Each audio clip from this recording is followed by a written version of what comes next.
Hello friends, in today's lecture I am going to discuss with you about inflammation and the process of inflammation that lead to the rapid elimination of the pathogen from the body. Now in this lecture I am going to focus on introduction of the inflammation, then four cardinal signs of the inflammation which include rubber, tumor, calor and dolor, while events of the inflammation which include vasodilation, increased capillary permeability and influx of phagocytes. While the last point of today's lecture is mediators of the inflammation, which include C-reactive protein, histamine, and kinins that lead to the inflammatory process. Now, first is the introduction. We know that any kind of a tissue damage due to wound or due to invading microorganisms lead to activate a complex series of events in the body which collectively called as inflammatory response. This inflammatory response is very helpful for rapid elimination of the pathogen from the body that avoid future consequences. Now, there are various types of other molecules like lipopolysaccharides which is present on the cell wall of the invading pathogen that also responsible for inflammation. We know that the early reports of the inflammation was found near about 1600 BC in Egyptian papers. One of the Roman physician Celsus reported four important signs of the inflammation when occur in the body, and these signs are called as cardinal signs. The four cardinal signs of the inflammation are rubber means redness at the site of damage, tumor means swelling at the site of damage, color or calor means temperature at the site of damage means the body shows increased temperature in the damaged site, while pain means dolor. Okay, so all these four are the signs of inflammation that generally present when foreign organism enter in the body through wound or through invading pathogens. Now, there are three important events that occur in the body at the time of inflammatory response. These are vasodilation, increased capillary permeability, and influx of phagocytes. So we are going to see each of these three events one by one. First is vasodilation. So suppose this is skin of your leg. After skin, there is a tissue space which contain various blood vessels and capillaries which carrying blood. Now, if any sharp object like thorn damage your skin, then if the thorn contain or having some bacteria or pathogens, these pathogens are directly released into the tissue space.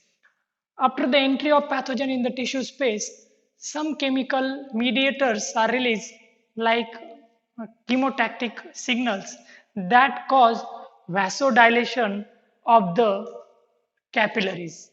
Vasodilation is the process in which the diameter of the capillary wall is increased, due to which the blood flow is also increased in the affected regions that cause redness or rubber in the affected area, as well as the affected regions also show increased temperature.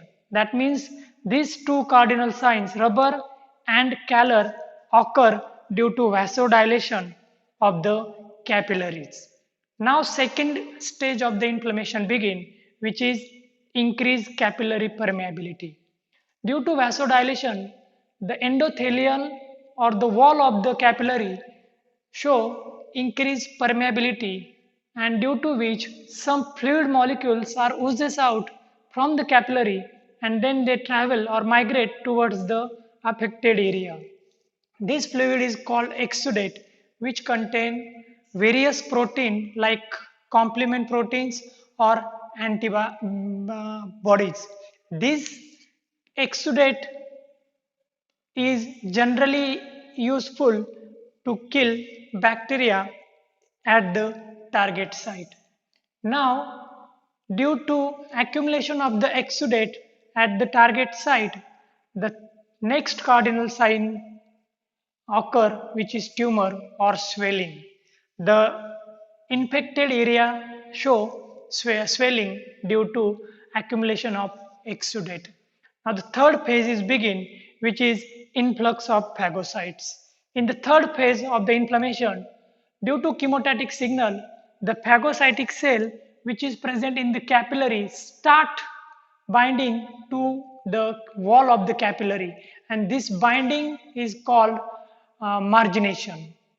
Due to binding of the phagocytic cell to the wall of capillary, some phagocytic cells find way out of the capillary, and the process in which this phagocytic cell come in the tissue space is called diapedesis. After entry into the tissue space, the phagocyte travel towards the affected area. It is called chemotaxis. And when phagocytic cell and antibacterial exudate reach at the affected site, they start their actions. Due to phagocytosis, high amount of lytic enzymes are released in the affected area, and many complement proteins and antibodies which is present in the exudate also start their actions in the affected area.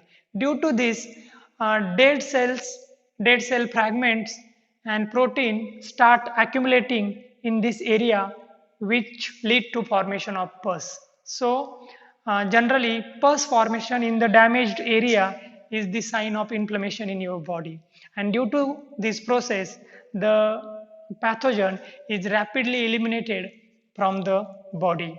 Now there are some chemicals or mediators which play important role in this inflammation process.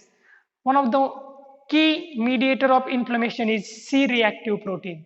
This C-reactive protein is produced by the liver in response to tissue damage, and then this reactive protein bind to C polysaccharide which is present on the cell wall of bacteria and fungi, and then these pathogens are rapidly eliminated from the body by the process of inflammation.